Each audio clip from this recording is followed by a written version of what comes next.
Baik, bismillahirrahmanirrahim. Assalamualaikum warahmatullahi wabarakatuh. Mari kita lanjutkan perkuliahan kita. Oke, topik perkuliahan kali ini adalah penyebab kegagalan dalam perubahan. Materi ini saya dapatkan dari internet dengan sumbernya adalah sebagai berikut.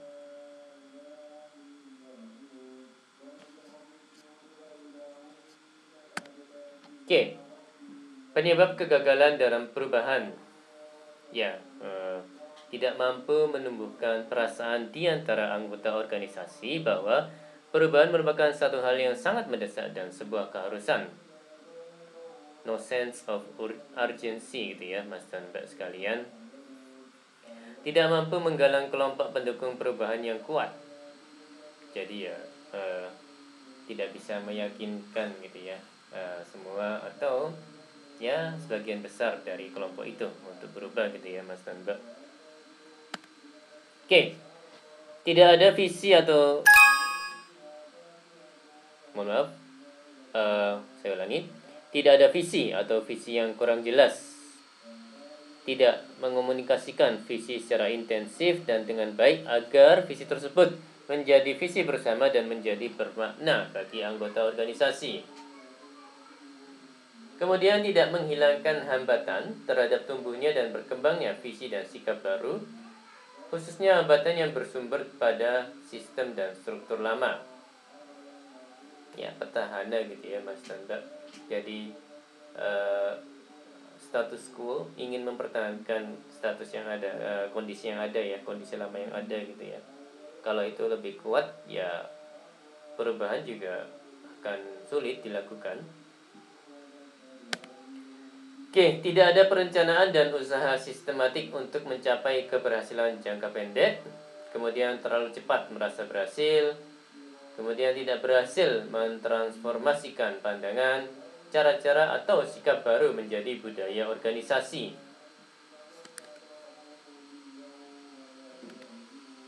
Oke, berikut pembahasan terkait dengan dasar teori dalam mengimplementasikan perubahan. Ya, ada organizational development approach oleh Richard Beckhart dengan karakteristiknya adalah terencana berdasarkan kesesuaian dengan sumber daya, kemudian manajemen puncak berkomitmen pada proses perubahan, ditujukan untuk meningkatkan efektivitas organisasi dalam mencapai misi, kemudian berjangka panjang 2 hingga 3 tahun, berorientasi pada action, berubah sikap dan perilaku, kemudian berbasis pada pengalaman dan berbasis pada bentuk grup dan tim. Oke, mengaitkan visi dengan perubahan. Ya, poin-poinnya: konten visi yang bermakna, konteks mempengaruhi visi, proses melahirkan visi, kegagalan visi, dan mengaitkan visi dengan perubahan. Ya, ini karakteristik visi yang baik menurut Jik di tahun 1989 dan Kotter di tahun 1996 ya, Mas dan Mbak. Jadi menurut Jik, poin-poinnya adalah jelas dan ringkas, mudah diingat, menarik dan menantang, terpusat pada keunggulan, stabil sekaligus fleksibel, dan dapat dicapai dan nyata. Untuk Kotter, poin-poinnya adalah dapat dibayangkan, diharapkan, layak dicapai, fleksibel, mudah disesuaikan, dan mudah dikomunikasikan. Oke, konteks memengaruhi visi. Ya, poin-poinnya: organisasi kaku, organisasi berani berubah, organisasi overmanage, gaya lama, dan organisasi bebas berubah. Oke, ini proses melahirkan visi menurut Nut and Beckhoff. Pendekatan dominasi pemimpin. Pemimpin menetapkan visi, anggota menjalankan proses kegiatan. Ya, ini pada umumnya. Kemudian poin berikutnya, pendekatan pump priming. Pimpinan memberikan ide dasar, kelompok atau grup atau tim dibiarkan mengembangkan visi. Kemudian yang berikutnya, pendekatan fasilitasi. Ini pengembangan visi secara bersama-sama melibatkan anggota. Oke, sebab kegagalan visi, ya poin-poinnya terlalu spesifik, terlalu samar-samar, kurang memadai, dan tidak realistis. Ya, terlalu spesifik juga kalau menurut slide ini tidak bagus ya. Nah, terkait dengan visi, Mas dan Mbak sekalian. Oke, ini mengaitkan visi dengan perubahan. 3 perdebatan visi dikaitkan dengan perubahan organisasi. Ya, apakah visi menjadi penggerak proaktif perubahan atau muncul sebagai lawan perubahan? Kemudian, apakah visi membantu perubahan atau menghalangi perubahan? Dan apakah visi baik untuk pemimpin yang heroik, karismatik? Oke, ini strategi dan keterampilan mengomunikasikan perubahan. Ya, ada proses komunikasi. Ini poin-poinnya. Pemodelan proses komunikasi. Kemudian ada pengaruh bahasa, kekuasaan, gender, dan emosi. Kemudian ada strategi mengomunikasikan perubahan. Ya, poin-poinnya, dapatkah berkomunikasi terlalu sering? Batasi kata-kata, tingkatkan partisipasi. Kemudian pendekatan kontingensi. Kemudian ada media komunikasi, ya media richness, buletin, memo, telepon, tatap muka.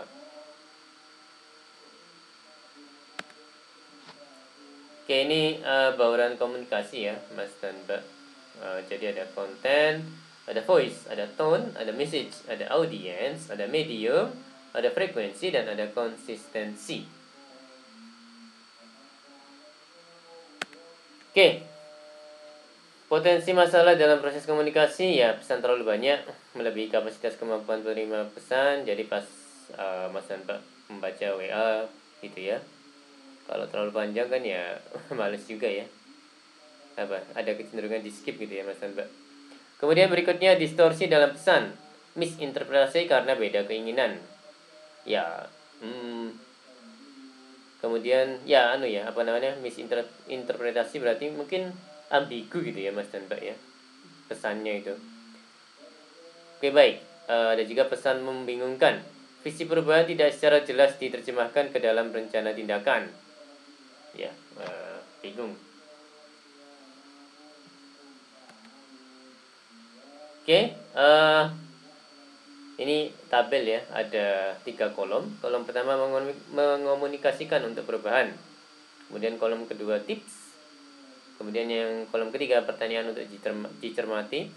Untuk yang kolom pertama mengomunikasikan untuk perubahan, ya ada jelaskan perubahan apa, diskusikan kebutuhan untuk berubah, kemudian buat kasus bisnis yang membutuhkan perubahan, kemudian tentukan rencana perubahan. Untuk tips, poin-poinnya ada spesifikasikan maksud perubahan, jelaskan mengapa, biarkan staf memahami lingkup perubahan, baik buruknya, kemudian gunakan bantuan gambar, buat komunikasi 2 arah, supervisor sasaran, kemudian dukung perubahan dengan cara belajar yang baru, kemudian menunjukkan kemajuan yang berasal dari perubahan, kemudian jangan batasi komunikasi, kemudian pelembagaan aliran informasi, dan buat sendiri model perubahan. Pertanyaan untuk dicermati, ya ada mengapa perlu berubah, perubahan seperti apa, siapa yang akan terlibat, bagaimana proses perubahan berjalan, dan kapan perubahan dilaksanakan. Ya, ini yang kotak hijaunya ini mengomunikasikan perubahan ya Mas dan Mbak sekalian. Oke, keterampilan mengomunikasikan perubahan. Ya, ada keterampilan komunikasi untuk melibatkan orang lain dalam proses perubahan.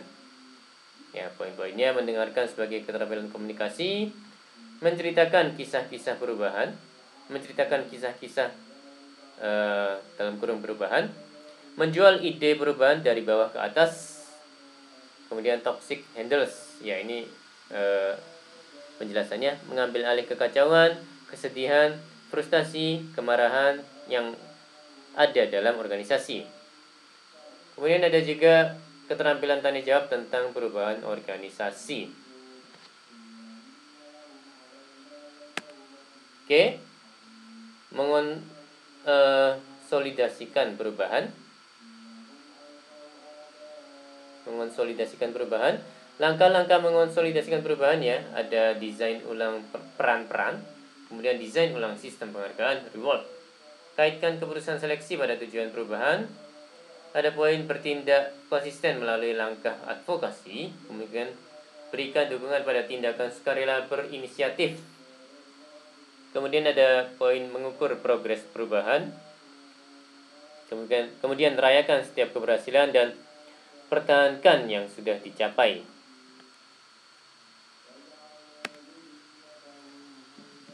Oke, ya, beberapa hal perlu mendapat perhatian, ya. Ada mengharap hasil yang tak terduga. Ya, ada poin mengharap hasil yang tak terduga. Hasil baik dan hasil buruk bisa saja terjadi ya. Ya, namanya juga kehidupan ya, Mas dan Mbak. Kemudian, waspada dengan keterbatasan pengukuran. Cara-cara baru menuntut pengukuran baru. Pengukuran lama tidak lagi mampu menjelaskan cara baru. Jangan menyatakan keberhasilan terlalu dini. Merayakan keberhasilan wajar. Menyatakan menang perang dapat mengakibatkan bencana. Ya, harus tuntas gitu ya Mas dan Mbak. Hati-hati dengan meningkatnya komitmen. Tidak semua perubahan berhasil. Jika hasilnya tidak baik, dapat dipertimbangkan kembali. Jika hasilnya tidak baik, dapat dipertimbangkan kembali. Ya, saya ulangi lagi. Jika hasilnya tidak baik, dapat dipertimbangkan kembali. Terlalu berkomitmen justru merugikan organisasi. Kegagalannya produktif lebih baik daripada kesuksesan yang tidak produktif. Ya, tentu akan lebih baik lagi kesuksesan yang produktif ya Mas dan Mbak. Kegagalannya mendorong perbaikan lebih baik dibanding keberhasilan yang membutakan. Ya, sekali lagi akan lebih baik lagi keberhasilan yang mendorong perbaikan ya Mas dan Mbak sekalian. Oke, pengembangan organisasional menurut Cummings and Worley diarahkan untuk sebuah perubahan yang terencana, plan, change, guna meningkatkan keefektifan dan kapabilitas untuk melakukan perubahan itu sendiri. Dilakukan oleh manajer seringkali dibantu praktisi ya organizational development ya. Ya, semoga saya nggak salah. Dari dalam atau luar. Kemudian plan change ini dilakukan untuk memecahkan persoalan, belajar dari pengalaman, membantu dan men-share persepsi, beradaptasi dengan perubahan lingkungan, meningkatkan kinerja, dan mengondisikan perubahan di masa depan.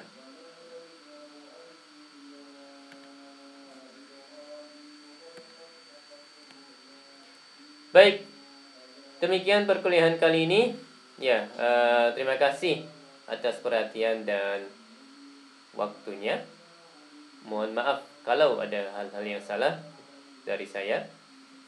Oke, insya Allah kita akan jumpa lagi next time. Saya akhiri. Wassalamualaikum warahmatullahi wabarakatuh.